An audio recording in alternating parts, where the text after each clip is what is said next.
আসসালামু আলাইকুম, আশা করি সবাই অনেক ভালো আছেন। আমি ইউটিউব এবং ফেসবুকে বেশ কিছুদিন ধরে দেখতেছি যে অনেকে কমেন্ট করতেছে, যে কমেন্ট আবার অনেকে পোস্ট করতেছে যে মালয়েশিয়াতে 25 থেকে 30 লাখ কিংবা 35 লাখ লোক নিয়ে নতুন কলিংয়ে লোক নিয়ে আসবে। আসলে আমরা মালয়েশিয়াতে কাজ করি, এখন এই ধরনের কোনো নিউজ পাই না যে মালয়েশিয়াতে নতুন করে আবার কলিংয়ে লোক নিয়ে আসবে।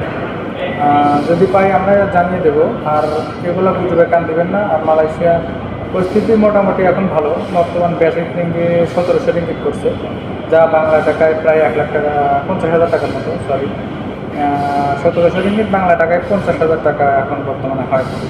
টাকার রেট একটু ভালো। তো যাই হোক, আসলে অনেক মানুষের ধরনের পোস্ট করতেছে, কেউ বুঝবে কান দিবেন না। মালয়েশিয়াতে এখনও কোনো লোক নিয়ে আসার প্রসেসিংটা চালু করে নাই। এখন যে প্রসেসিংটা চালু আছে সেটা হচ্ছে যে যারা অবৈধ আছে, ট্যাক্স কিংবা এদেশের যে ব্যাট আছে, ব্যাটটা পরিশোধ করে তারা দেশে ফেরত যেতে পারবে, যারা অবৈধ আছে। আর যারা বৈধ আছে তারা তো কাগজপাতি করে আবার নতুন করে কাজ করতে পারতেছে। যাই হোক, গুজবে কান দিবেন না। আমি চেষ্টা করবো সবসময় সঠিক পদ্ধতি জানিয়ে দেওয়া। ভালো থাকবেন, আল্লাহ হাফেজ।